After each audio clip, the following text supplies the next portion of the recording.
Arab ministerial warns of the Israeli plans to invade Rafah city and calls for an immediate ceasefire. Houthis continue to target ships in the Red Sea and the Gulf of Aden.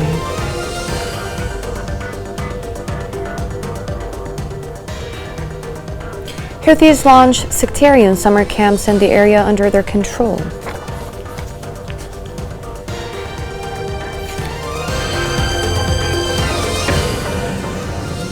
Welcome to Yemen Today TV. This is the English news with me, Shazad Abdelbain. Medical sources said the death toll in the Gaza Strip had risen to more than 34,000, the majority of whom were children and women.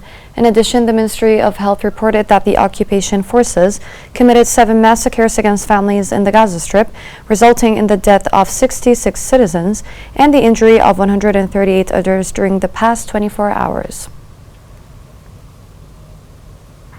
Palestinian President Mahmoud Abbas said the U.S. is the only power that could stop Israel from attacking the city of Rafah in Gaza. Abbas added that the attack, which expects within days, could force much of the Palestinian population to flee the enclave. The ministerial meeting of the Arab Six-Party Group stressed the need to end the war on the Gaza Strip and to ensure the protection of the people. This report has more details. Foreign ministers from the Six-Party Arab Committee emphasized on Saturday during a high-level dialogue in Riyadh the necessity of ending the war on the Gaza Strip and reaching an immediate and comprehensive ceasefire. The Saudi Minister of Foreign Affairs, Prince Faisal bin Farhan, chaired the ministerial consultative meeting of the Six-Party Arab Committee to discuss the developments of the Israeli war on the Gaza Strip.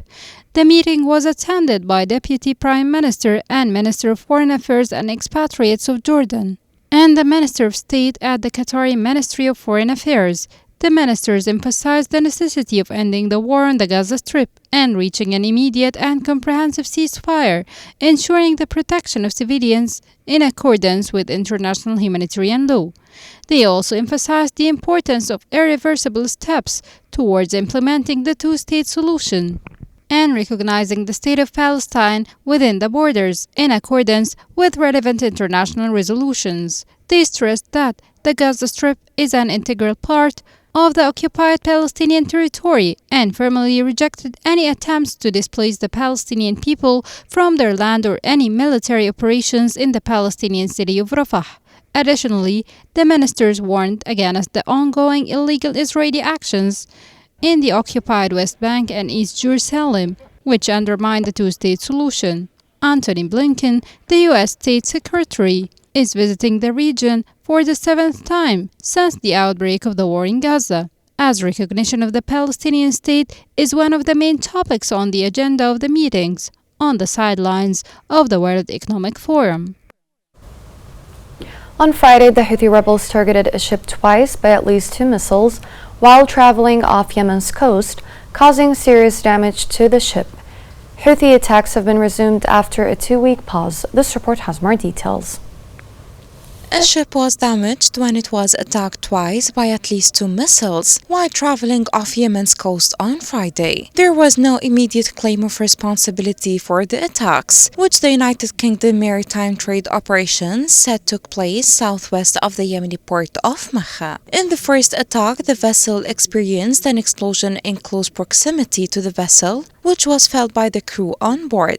The second attack on the vessel consisted of what is believed to be 2 missiles, which resulted in damage. Hours earlier, the British maritime security firm Ambry had also reported an attack of the port of Makka. Ambry said 3 missiles were sighted in that incident. A Panama flake tanker was the closest vessel to this. The tanker was formerly UK-owned, but the ownership changed in November 2023. Currently, the vessel is registered and engaged in Russia-linked trade. The latest incidents follow a lull in attacks by Yemen's Iran-backed Houthi rebels, who have launched dozens of missile and drone strikes targeting shipping since November. The Houthis say they were acting in solidarity with Palestinians during the Israel war in the Gaza Strip.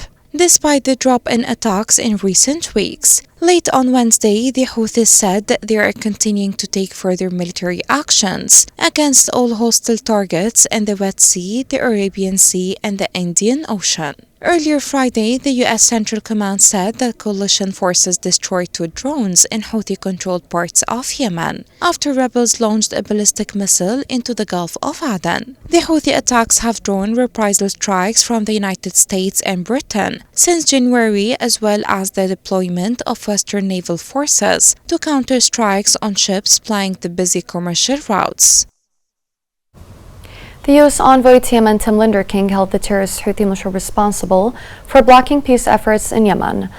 King warned of the lack of funding due to the lack of possibility for a peace process in the country. In a press interview, King called on Iran to stop fueling the war and stop smuggling weapons to Yemen, adding that Washington is going to stop strikes on the Houthi militia when the latter stops attacking ships in the Red Sea and the Gulf of Aden. Chairman of the PLC Rashad Al-Alimi discussed with EU Foreign Affairs Chief in Yemen. The European diplomat said interventions of the EU aims to ease the human suffering caused by the terrorist Houthi militia. Member of the Presidential Leadership Council Faraj Al-Bahsani discussed with the French ambassador ways to enhance joint cooperation. The meeting touched on the latest developments in the political situation, regional and international efforts to bring peace to Yemen. For her part, the French ambassador affirmed her country's firm and supportive position for the efforts of the PLC in order to achieve the aspirations of the Yemeni people.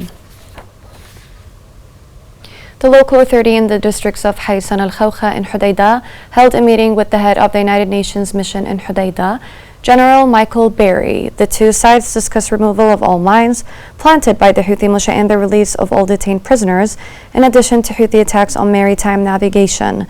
The discussion focused on the necessity of opening roads, including the Hais al-Jarahi road, which the joint forces announced opening for the second time.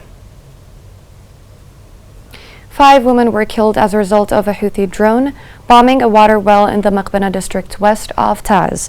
The Houthi militia targeted government forces' positions and villages in one of the areas of Taz. Field military sources reported that the government forces responded to the sources of fire and burned an armed vehicle belonging to the militia. 2 citizens were injured by Houthi gunfire in a Houthi taxes collection campaign in Ib province. Local sources reported that 2 citizens were shot by armed members of the Houthi militia on Taz Street after a buyer refused to pay taxes to the militia members.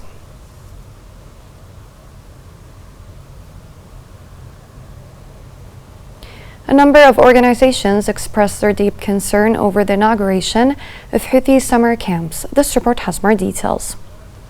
A few days ago, the COOP group launched a massive recruitment campaign under the name Summer Camps and turned about 6,000 government and private schools into camps, which the group expected would attract tens of thousands of school students to wash their minds with extremist ideas. In this context, local sources in Sana'a reported a widespread societal reluctance from the beginning of the inauguration until the moment to participate in the group's summer camps, due to the family's good and advanced knowledge of its danger to their children.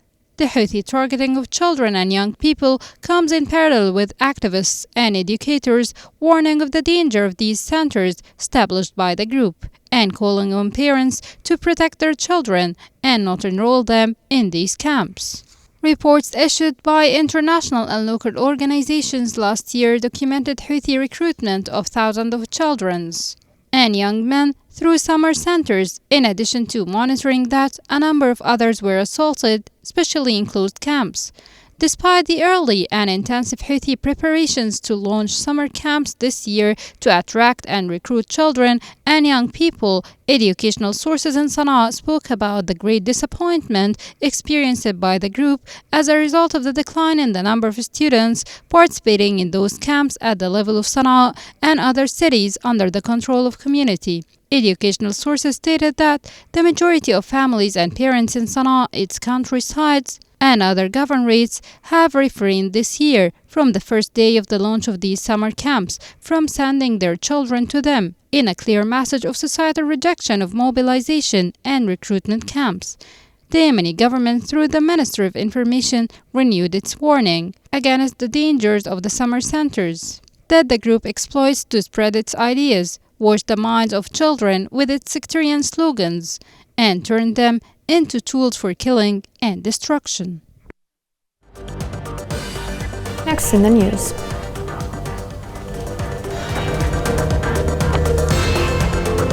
Special meeting of the World Economic Forum kicks off in the Saudi capital Riyadh today.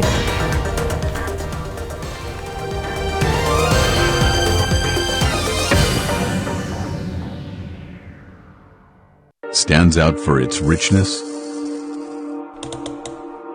complexity, and distinctiveness.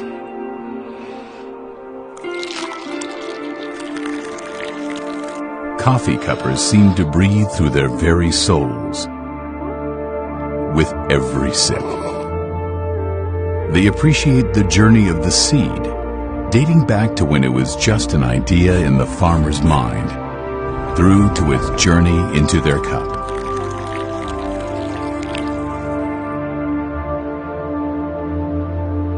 There are various forms of preparation, followed with almost ritualistic precision.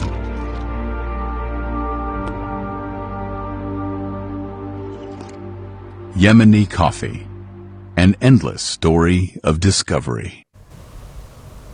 Welcome back. A special meeting of the World Economic Forum kicked off on Sunday in the Saudi Arabia's capital Riyadh for the first time. The two-day meeting is held under the slogan International Cooperation, Growth and Energy for Development, with the participation of 1,000 global leaders from 92 countries under the support of Saudi Crown Prince Mohammed bin Salman. The Early Warning Center warned of multiple climate disasters sweeping Hadramaut during the middle of this week. The center said forecasts indicate the impact of a state of air instability on parts of the coast of Hadramaut, Al-Mahra, Socotra, Shabwa, and parts of the western governorates during the coming hours and is going to continue until the end of this week.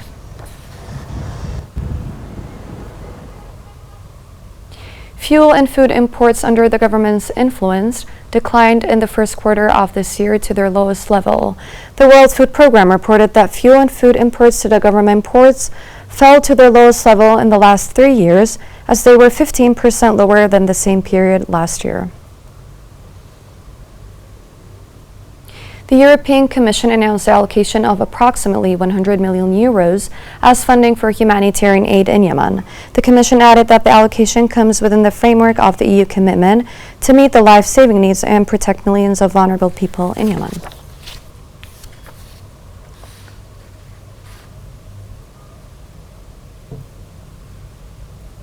Is a bacterial disease that spreads when there is a lack of safe drinking water.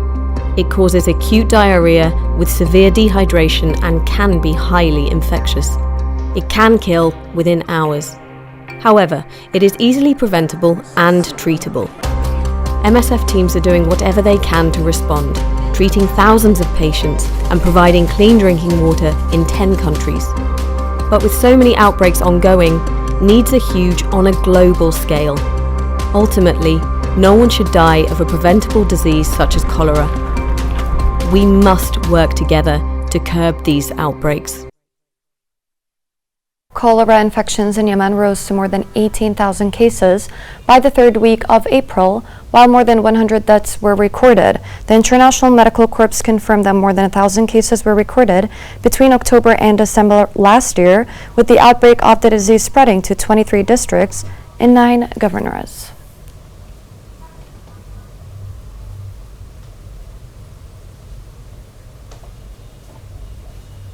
Shabwa still clings to its historical depth and its authentic social and Arab heritage. This is evident when sheikhs and leaders of the tribes are chosen by following inherited customs and traditions. This report has more details. Shabwa still clings to its historical depth and its authentic social and Arabic heritage. This is evident with every social event that takes place in the province. The people do not abandon their customs and traditions they inherited from their ancestors.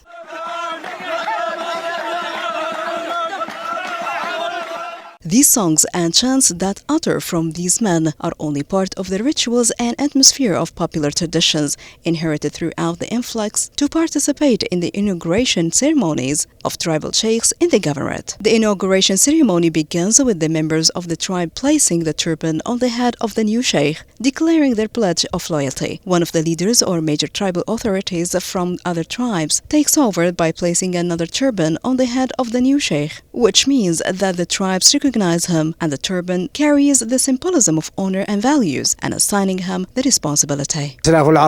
Traditions of our tribes, such as the presence of a role model tribal sheikh who gathers everyone around him, solves their problems and pays their debts according to the inherited legal customs. When a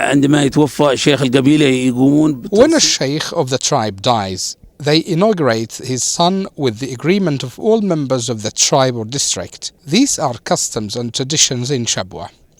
Everyone attends to participate in the inauguration ceremonies, and there is a celebration with zamal and poems. Then they congratulate the new sheikh, and the seniors of the tribes address him in a turban. Although the appointment of sheikhs is inherited from father to one of his sons or grandchildren, there are some conditions and standards that must be met by a wise sheikh of a tribe.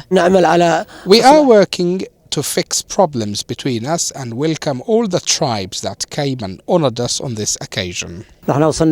Today, we arrived at the appointment of Sheikh Mubarak al-Mahbashi as Sheikh of the tribe, and the position of Sheikh is passed down from father to son or his nephew. A Sheikh should be honest and protect his tribe.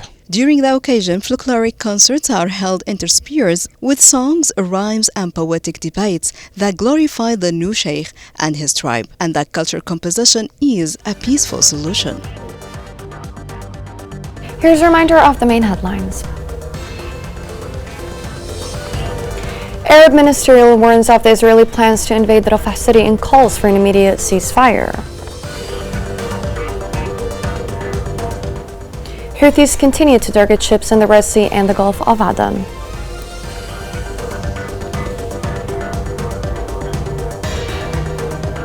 Houthis launch sectarian summer camps in the area under their control.